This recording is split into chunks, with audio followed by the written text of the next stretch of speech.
Hello everyone, কেমন আছো তোমরা সবাই? আমি তো খুবই ভালো আছি। আজকে চলে এসেছি একটা নতুন সিম্পল বেঙ্গলি লাঞ্চ থালি নিয়ে। তো চলো দেখে নেওয়া যাক আজকে লাঞ্চে কী কী আছে। তো প্রথমে কিন্তু রয়েছে পেঁপে দিয়ে এরকম প্লেন ডাল। তারপরে কিন্তু ছিল এখানে পটল, আলু আর সয়াবিন দিয়ে একটা ঝোল। বলতে ভুলে গেছিলাম যে আজকে কিন্তু ছিল আমাদের নিরামিষের দিন, সেই জন্য কিন্তু সব কিছুই নিরামিষ রান্না হয়েছিল। এখানে ছিল হচ্ছে ভেন্ডি ভাজা, যেটা আমি তো খুবই পছন্দ করি। তো চলো ভাতটা নিয়ে নিই। ভাতটা বেড়ে নিয়ে কিন্তু সুন্দর করে সাজিয়ে খেতেই আমার সবসময় ভাল লাগে। আমি মাছ মাংস খেতে পছন্দ করি ঠিকই, তবে এই বৃহস্পতিবারে নিরামিষ খাওয়াটা কিন্তু আমার সব থেকে ফেভারিট। তো প্রথমেই কিন্তু ভাতের মধ্যে নিয়ে নিলাম আমি ডাল বেশি করে, আর সঙ্গে একটু পেঁপে নিলাম, বিকজ এটা খেতে আমার খুবই ভালো লাগে। আর ওই জন্যই কিন্তু আমি পুরো ভাতটাই আজকে ডাল দিয়ে মেখে খাবো। তো অনেকটাই ডাল কিন্তু নিয়ে নিয়েছি এখানে। আর তার মধ্যে কিন্তু এখানে একটু ঝোল, মানে ঝোল সয়াবিন, পটল, আলু সব কিছু একসাথে মিক্স করেই খাবো, বিকজ এইটা খেতে কিন্তু আমার বেশ ভালো লাগে। আমি জানি না তোমাদের কারো ডালে ঝোলে একসাথে খেতে ভালো লাগে কি না, তবে তোমরা কোনোদিন ট্রাই করে দেখতে পারো। আমি আশা করছি তোমাদের ভালোই লাগবে। তো চলো এই করতে করতে কিন্তু ভাতটা মেখে নিই। আর এটা খেতে যা দারুণ লাগে না, তোমরা ট্রাই করে দেখো, তবেই তোমরা কিন্তু আমাকে জানিও।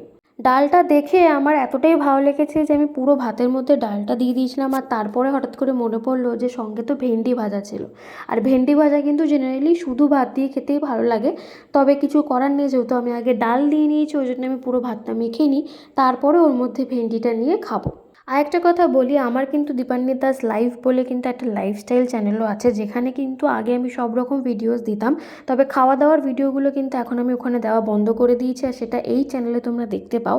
আর বাকি সব রকমের ঘোরাফেরার ভিডিও বা রিভিউ সব কিছু কিন্তু তোমরা আমার ওই চ্যানেলে দেখতে পাবে। ডেইলি ব্লগসও তোমরা ওখানেই দেখতে পাবে। তো তোমরা চাইলে অবশ্যই ভিজিট করো।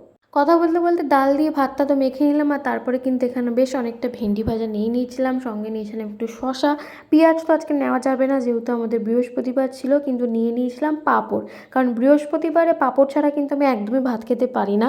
আমাকে অন্য কিছু না দিলেও ভাতের সাথে একটু পাঁপড় দিতেই হয় বৃহস্পতিবার দিন। তো ভাতটা মেখে কিন্তু প্রথমে আমি একটু পেঁপে খেয়ে নিলাম, কারণ এটা আমার খুবই ভালো লাগে।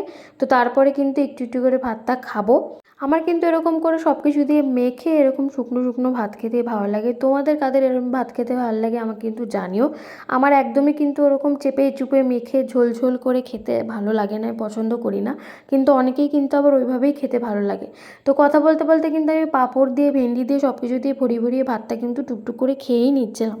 আমি তোমাদের সবসময় বলি যে সিম্পল বেঙ্গলি লাঞ্চ থালি প্রেজেন্ট করব, তার কারণ হচ্ছে যে আমার বাড়িতে কিন্তু বেশিরভাগ সময় এরকম সিম্পল বেঙ্গলি রান্নাই কিন্তু হয়ে থাকে।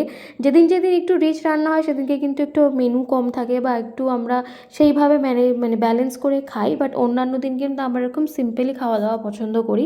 আর আমি তো মেনলি এরকমই খেতে পছন্দ করি, আমার বেশি মশলা বা বেশি রিচ খাবার একদমই পছন্দ নয়। হ্যাঁ, বাইরে গেলে অবশ্যই এটা ওটা খাওয়া হয়েই যায়, সেখানে কিন্তু স্পাইস বা সেখানে কিন্তু মশলাটা একদমই ইগনোর করা যায় না।